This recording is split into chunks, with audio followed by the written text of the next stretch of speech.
2호기가 재가동한 지 13시간 만에 자동 정지했는데 잇따르는 원자로 정지 사고에 한수원과 정부의 안전대책을 촉구하는 목소리가 높아지고 있습니다. 농어촌 지역에서 자금력의 유출 현상이 심각한 수준인데 지역 상품권이 자리 잡으면서 취약한 지역 경제에 큰 도움이 되고 있습니다. 중소벤처기업부가 올해 포항 테크노파크에 지원한 예산이 2억 2천만 원에 불과해 정부 차원의 합리적인 예산 배분과 지원이 시급합니다. 여러분 안녕하십니까? 신월성 2호기가 재가동한 지 13시간 만에 자동 정지돼 원자력안전위원회가 원인 조사에 나섰습니다. 주민들은 가동 승인 후 원자로 정지 사고가 잇따라 발생하고 있다며 불안감 해소와 함께 근본적인 대책이 시급하다고 주장합니다. 임재국 기자가 보도합니다. 지난 7월 11일부터 계획 예방 정비 중인 신월성 2호기 원자력 안전위원회의 승인 후 지난 6일 오전 8시 45분에 재가동을 시작했지만 13시간 만인 밤 9시 44분에 원자로가 정지됐습니다. 출력 30% 단계에서 주급수 펌프 한 대가 정지하면서 증기 발생기 수위가 낮아져 원자로가 자동 정지된 것으로 파악됐습니다. 원자력안전위원회는 한국원자력안전기술원 전문가로 구성된 조사단을 현장에 파견해 사고 원인을 조사하고 있습니다. 주급수 펌프 정지 원인이 기계적인 건지 계측적인 건지 현재 사건 조사를 진행하고 있습니다. 그러니까 사건 조사 기간이 어느 정도 걸릴지는 조사를 정확히 해봐야지만이. 원자력안전위원회가 재가동을 승인한 원전이 멈춘 것은 올 들어 세 번째입니다. 지난 5월 한빛 1호기가 재가동 승인 하루 만에 멈췄고 1월에는 한빛 2호기가 이틀 만에 자동 정지된 적이 있습니다. 이처럼 재가동 과정에서 원자로 정지 사고가 잇따르자 지역에선 불안감 해소는 물론 재발 방지책을 요구하고 있습니다. 이런 사고가 잦음으로 해서 인재냐 시스템의 문제냐를 따지기 전에 경주 시민들, 즉 국민들에 대한 원전 불감증, 안전 불감증에 대해서 해소를 시켜줘야 된다고요. 원안위가 근본적인 대책을. 한편 원자력안전위원회는 사고 원인 분석과 재발 방지 대책을 충분히 검토한 뒤 신월성 2호기의 정기 검사를 마무리하기로 했습니다. MBC 뉴스 임재욱입니다. 지난 주말 제13호 태풍 링링의 영향으로 포항과 경주 등 경북 동해안 지역에서도 14.5헥타르의 농작물 피해가 발생했습니다. 지역별로는 포항에서 벼 3헥타르가 쓰러지고 사과 재배농가 1헥타르에서 낙과 피해가 발생했고 경주에서는 9.5헥타르의 벼가 쓰러졌습니다. 도는 피해 상황을 정밀 조사하고 낙과 수매 추진과 피해 벼 조기 수확, 농작물 병해충 방제 등에 나설 계획입니다. 비수도권 유일의 기초자치단체가 운영하는 포항 테크노파크에 정부의 예산 지원이 미미하다는 지적이 제기됐습니다. 중소벤처기업부가 올해 경북에 배정한 지역 특화산업 육성사업 예산은 총 5개 사업에 30억 8천만 원으로 포항 테크노파크 몫은 거점 기능 지원 1개 사업 2억 2천만 원으로 7%에 불과합니다. 자유한국당 박명재 의원은 포항 테크노파크가 환동회권 사업을 담당하도록 정부 사업과 예산의 합리적인 배분을 중소벤처부에 요구했습니다. 농어촌 군 지역은 도시에 비해 소비처가 부족하기 때문에 지역 소비자금의 역외 유출이 심한데요. 지역에서만 사용할 수 있는 할인 상품권이 빠르게 정착되면서 취약한 지역 경제에 도움이 되고 있습니다. 한기민 기자가 보도합니다. 추석 명절을 앞두고 장날을 맞아 농촌 재래시장이 모처럼 활기에 넘칩니다.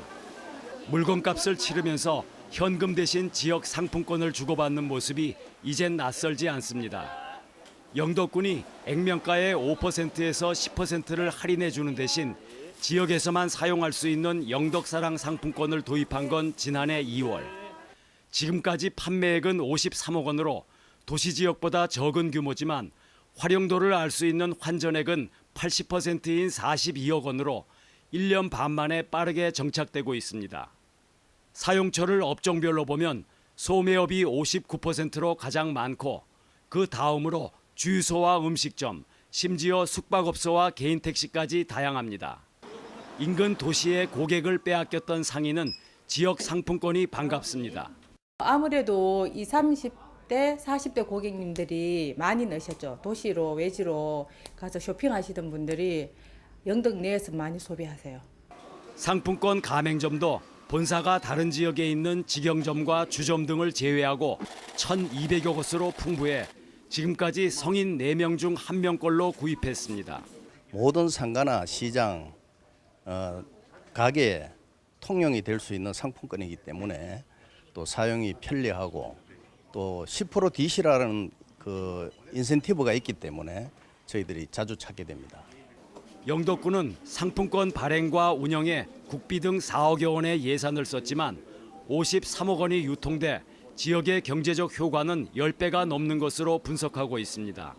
도외지에 가서 의류를 구입하는 것을 지역에서 구입한다든지 또 자동차 같은 경우에는 타이어를 그 지역의 포항이나 대구에 구입하는 것을 영덕에 구입하는 그런 경향이 나타나고 있습니다.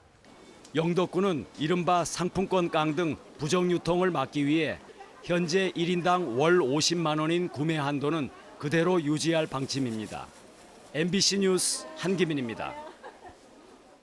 태풍이 소멸하면서 주춤하던 유해성 적조가 남해안에서 확산세를 보이고 있습니다.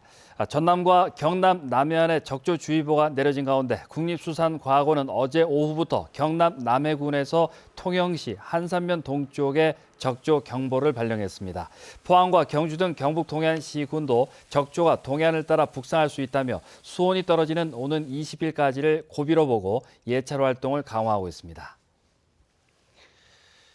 경북교육연대는 성명을 내고 다수의 고등학교에서 반강제적으로 야간 자율학습을 시키거나 성적을 기준으로 우열반을 운영하는 등 학생들이 학습 노동에 시달리고 있는데도 경북교육청은 방관만 하고 있다고 주장했습니다.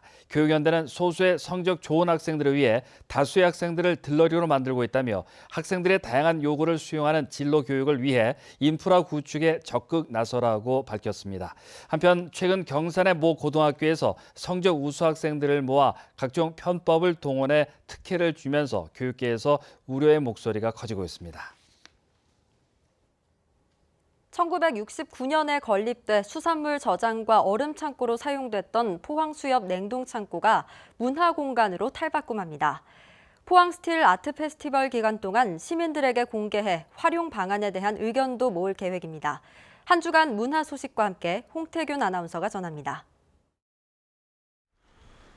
어업인들의 삶과 애환이 녹아있는 냉동창고가 예술을 만나 특별한 공간이 됩니다. 영하 40도의 냉동고와 쇠빙기, 송빙교 같은 오래된 설비들은 그 자체로도 볼거리이며 빛을 이용한 미디어 작품은 과거와 현재 만남을 환상적으로 표현합니다. 이 공간 자체도 낡고 오래됐지만 그 심플함이 갖고 있는 아름답고 화려한 기억들이 있는 거거든요.